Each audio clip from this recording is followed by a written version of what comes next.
All right, this is Friday, week 2, and today is all about quotations and where to put quotation marks and commas and all that good stuff. So, let's start with number 1. A voice over the loudspeaker said the train from Springfield is now arriving. So the first thing we have to identify is the speaker tag. What is the speaker tag? And I talked about it before. It's basically whatever somebody said. In this case, we have a long speaker tag. A voice over the loudspeaker said. So that's our speaker tag. What we want to do then when the speaker tag's at the beginning is we want to put a comma after the tag, so said, comma, and then we always want to put in quotations what that loudspeaker said or what that speaker said. The train from Springfield is now arriving. And so we put those nice quotation marks around it. The other thing that we would need to do is we would need to capitalize. Okay, we need to capitalize the, because that is the beginning of the sentence that the loudspeaker said. So we don't always capitalize towards this back part here, and there's times when we do, times when we don't. In this case, though, it's the first thing the speaker said, so we have to capitalize that anytime it's the first thing they said. All right, let's take a look at number 2. John has to work, Christina told us, so he can't come to the party. First thing to identify, speaker tag. Right here, Christina told us. What did Christina tell us? She told us 2 things. She told us that John has to work, and she told us so he can't come to the party. So she is actually putting her speaker tag is in the middle. So we need to decide what we're going to do. The first thing we're going to do, though, is we'll go ahead and put quotations right here. Okay, John has to work. And then what we want to do, since it's only one full sentence that Christina says, John has to work so he can't come to the party, excuse me, you want to put a comma right here, and then we have Christina told us, so a comma around Christina told us.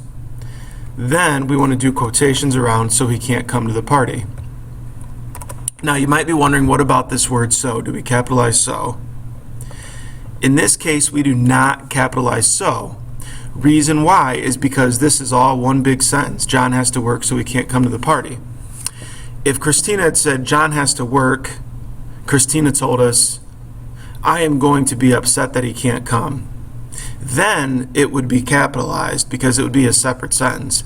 But this is not a separate sentence. This could not stand alone. It's just part of the first sentence, so we do not capitalize. Let's go on to number 3. Who are the candidates for the student government? Mr. Martinez asked. Speaker tag, Mr. Martinez asked. Okay, so this front part would get quoted.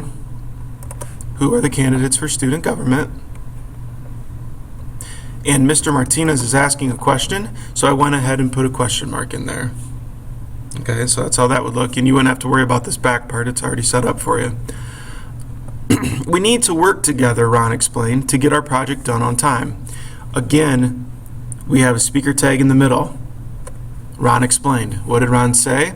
He said, we need to work together. He also said to get our project done on time. Now notice that again, this is not a separate sentence, so we don't have to worry about capitalizing too. The only thing that we would need to add would be our commas.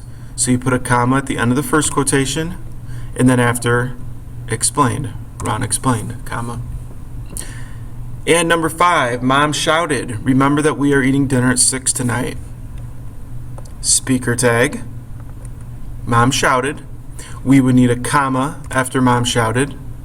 We would need to put quotation marks around what Mom said, remember that we are eating dinner at 6 tonight. And the beginning of what Mom said would definitely need a capital letter.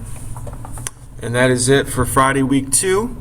A little difficult with quotation marks and speaker tags. It takes a little while, but eventually we get the hang of it.